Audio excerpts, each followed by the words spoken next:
ನಾಯಿಗಳ ಹಾವಳಿ ಮಿತಿಮೀರಿದ್ದು ನಾಯಿಗಳಿಗೆ ಆಹಾರ ಹಾಕುವಂತ ಕೆಲವರಿಂದ ಮತ್ತಷ್ಟು ಸಮಸ್ಯೆಗಳು ಎದುರಾಗ್ತಾ ಇದೆ. ಹೌದು, ಈಗಾಗಲೇ ಬೆಳಗಾವಿ ನಗರದಲ್ಲಿ ನಾಯಿಗಳನ್ನ ಸ್ಥಳಾಂತರ ಮಾಡಲಿಕ್ಕೆ ಯೋಜನೆ ರೂಪಿಸಲಾಗಿದ್ದರೂ ನಾಯಿಗಳ ಕಾಟಾಚಾರ ಮಾತ್ರ ಜನರಿಗೆ ತಪ್ತಾ ಇಲ್ಲ. ಬೆಳಗಾವಿ ನಗರದ ಬಸವ ಕಾಲೋನಿಯಲ್ಲಿ ನಾಯಿಗಳು ಜನರ ನಿದ್ದೆಯನ್ನೇ ಕಸಿದುಕೊಂಡಿವೆ. ಬಸವ ಕಾಲೋನಿಯಲ್ಲಿ ನೆಲೆಸಿರುವಂತ ಮಾಯಾ ಪಾವಲೆ ಎಂಬುವರು ತಮ್ಮ 2 ನಾಯಿಗಳ ಜೊತೆ ಓಣಿ ತಿರುಗಾಡಿ ನಾಯಿಗಳಿಗೆ ಊಟ ಹಾಕ್ತಾರೆ. ಇದರಿಂದ ಒಂದೇ ಕಡೆ ನಾಯಿಗಳು ಬಂದು ಸೇರಿ ಕಚ್ಚಾಡಿಕೊಳ್ತಿವೆ. ಇದರಿಂದ ಮಕ್ಕಳಿಗೆ ಓದಲು ಆಗ್ತಾ ಇಲ್ಲ, ಮಲಗ್ಲಿಕ್ಕೂ ಆಗ್ತಾ ಇಲ್ಲ. ವಾಕಿಂಗ್ ಅಂತೂ ಹೋಗ್ಲೇಬಾರದು. ಮನೆಯಿಂದ ಹೊರಗೆ ಬಂದ್ರೆ ಕೈಯಲ್ಲಿ ಲಾಠಿ ಹಿಡಿದುಕೊಂಡು ಬರಬೇಕು. ಶಾಲೆಗೆ ಮಕ್ಕಳು ಹೋಗುವಂತಿಲ್ಲ ಅಂತ ಸ್ಥಳೀಯರು ಆಕ್ರೋಶ ಹೊರಹಾಕಿದ್ದಾರೆ. ಬೊಗಳ್ತಾವ್ರಿ, ಮಲ್ಕೊಳ್ಳೋದಂತೂ ಇಲ್ಲ. ಓದೋರ್ಗೆ ಓದಾಕಾಗವಲ್ತ. ವಯಸ್ಸಾದವ್ರು ವಾಕಿಂಗ್ ಹೋಗೋರು ಹೆಂಗೆ ಹೋಗೋದು? ಮತ್ತು ಬೆಳಿಗ್ಗೆ ಎಲ್ಲರೂ ಬಡಗಿ ಹಿಡ್ಕೊಂಡು ಹೋಗೋದಾಗೈತಿ, ಕಲ್ಲು ಹಿಡ್ಕೊಂಡು ಹೋಗೋದೈತಿ. ಕಲ್ಲು ಇದ್ರೆ ಹೊಡೆದ್ರೆ ಯಾಕೆ ಹೊಡಿತೀರಿ ಅಂತಾರೆ. ಮತ್ತು ಅನ್ನ ಹಾಕೋದಂದ್ರೆ ಅದೇನು ವಿಚಿತ್ರವಾಗಿ ಅನ್ನ ಹಾಕಾಕತ್ತಾರ್ರಿ. ಈಗ ನಮ್ಮ ಮನೆ ಕಡೆ ಬಿಡಿಸಿದ್ಕು ಈತ ಕಡೆ ಹೋಗಿ ಹಾಕಾಕತ್ತಾರ. ಈ ಕಡೆ ಬಲಗಡೆ ಹೊಂಟಾರ್ರಿ. ಒಂದು ಬುಟ್ಟಿ ಇಟ್ಕೊಂಡು ಗಾಡಿ ಮೇಲೆ ತಮ್ಮ ಮನೆಯಿಂದ ಮಾಡೀರಿ. ಕೊಡ್ತಾರಲ್ರಿ ಸಿದ್ದರಾಮಯ್ಯ ಪುಗ್ಶೆಟ್ಟಿ ಅಕ್ಕಿ. ಆ ಅಕ್ಕಿ ಅನ್ನ ಮಾಡೋದು ತೊಗೊಂಡೋಗಿ ಹಾಕೋದು. ಒಬ್ಬ ಯಾವ ಬರ್ತಾನ್ರಿ ಬೆಳಿಗ್ಗೆ 5:30 ಜಗಳ ಮಾಡ್ಯಾನ. 5:30 ನಾನು ಚಿಕನ್ ಪೀಸ್ ಹಾಕಿ ಹೋಗ್ಕಾನ್ರಿ. ಅವು ಯಾರಂತ ಗೊತ್ತಿಲ್ಲ ನಮ್ಗೆ. ನಾಯಿಗಳಂತೂ ಬೆಳಗ್ಗೆ ಅಂತೂ ಹುಡುಗರು ಸಾಲಿ ಇಲ್ಲಿ ಬೆತ್ನಿ ಸ್ಕೂಲ್ ಆಗೈತ್ರ.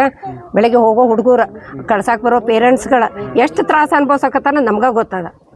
ಅದಕ್ಕೆ ಏನಾರ ಒಂದು ದಾರಿ ಮಾಡಿ ನಮಗಂತೂ ಈ ಪ್ರಾಬ್ಲಮ್ ಸಾಲ್ವ್ ಮಾಡಿಕೊಡ್ರಿ ಅಷ್ಟೇ. ಅಯ್ಯೋ ವರ್ಷದ ಮೇಲೆ ಆತಿಲ್ಪ, ವರ್ಷದ ಮೇಲೆ ಆತ್ರಿ. ಎಲ್ಲಾರ್ಗೂ ಕಂಪ್ಲೇಂಟ್ ಕೊಟ್ಟು ಅವ್ರಿಗೂ ಹೇಳಿದ್ವಿ. ಏನು ಹೇಳಿದ್ರು ಅವ್ರೇನು ಕ್ಯಾರೇನ ಅನ್ವಲ್ರಿ ನಮ್ಗೆ. ನಾವೇನು ಮಾಡೋಣ ಹೇಳ್ರಿ. ಪೊಲೀಸ್ ಸ್ಟೇಷನ್ಗೆ ಹೋದ್ರು ಅಲ್ಲೂ ಇಲ್ಲ. ಮಾಯಾ ಪಾವಲೆಗೆ ಸೇರಿದ 2 ನಾಯಿಗಳನ್ನು ಬಿಟ್ಟು ಓಣಿ ಅಡ್ಡಾಡಿ ಯಾಕೆ ನಾಯಿಗಳಿಗೆ ಊಟ ಹಾಕ್ತಾರೆ? ಊಟ ಹಾಕೋದಿದ್ರೆ ತಮ್ಮ ಮನೆಯ ಕಾಂಪೌಂಡ್ನಲ್ಲಿ ಹಾಕ್ಕೊಳ್ಳಿ.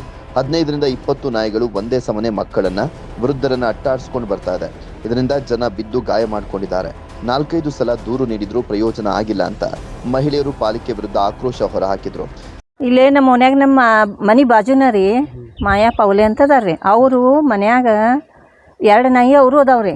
ಅವ್ರು ಓಣಿ ಅಡ್ಡಾಡಿ ಗಾಡಿ ಮೇಲೆ ಬುಟ್ಟಿ ಇಟ್ಕೊಂಡು ಅನ್ನ ಹಾಕ್ಯಕ್ಕೆ ಬರ್ತಾರ್ರಿ. ಅವ್ರು ಬೆನ್ನು ಹತ್ತೈತಿ ಬರ್ತಾವ್ರಿ. ಒಂದು 15-20 ನಾಯಿ ಆಗ್ಯಾವ್ರಿ. ಇಲ್ಲಿ ಓಣ್ಯಾಗ ಓಡಾಡೋದು ತ್ರಾಸಾಗೈತೆ ರೀ. 2-3 ಮಂದಿಗೆ ಒಂದು 7-8 ಮಂದಿ ಅಂದ್ರೆ ಗಾಡಿ ಮೇಲೆ ಒಮ್ಮೆ ನಾಯಿಗಳು ಅಟ್ಟಿಸ್ಕೊಂಡು ಬಂದಮೇಲೆ ಬಿದ್ದಾರ್ರಿ. ಮನುಷ್ಯರಿಗೂ ಹಾಲು ತರಕ್ಕೆ ಹೋಗೋರ್ಗು ತ್ರಾಸಾಗತೈತೆ ರೀ. ಒಮ್ಮೆ ಬೆನ್ನು ಹತ್ತಿ ಬಿಡ್ತಾವ್ರಿ. ಓಡಾಕಾಗೋದಿಲ್ಲ ರೀ. ವಯಸ್ಸಾದವರು ಓಡ್ಬೇಕು ಹೆಂಗೆ ರೀ? ಸಣ್ಣವ್ರಾದ್ರೆ ಸಣ್ಣ ಹುಡುಗರು ಓಡ್ತಾರೆ. ಮನೆತನೂ ಬೆನ್ನು ಹತ್ಕೊಂಡು ಹೋಗ್ತಾವ್ರಿ.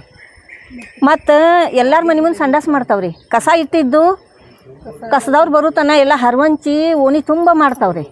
ಹೇಳಕ್ಕೆ ಹೋದ್ರೆ ಅವೇನು ಮಾಡೋದಿಲ್ಲ ರೀ, ಏನೂ ಮಾಡೋದಿಲ್ಲ ರೀ ಅಂತಾರೆ ರೀ. ಈಗ 4ನೇ ಸಲ ರೀ ನಾವು ಈಗ ಕಂಪ್ಲೇಂಟ್ ಮಾಡಿದ್ದು.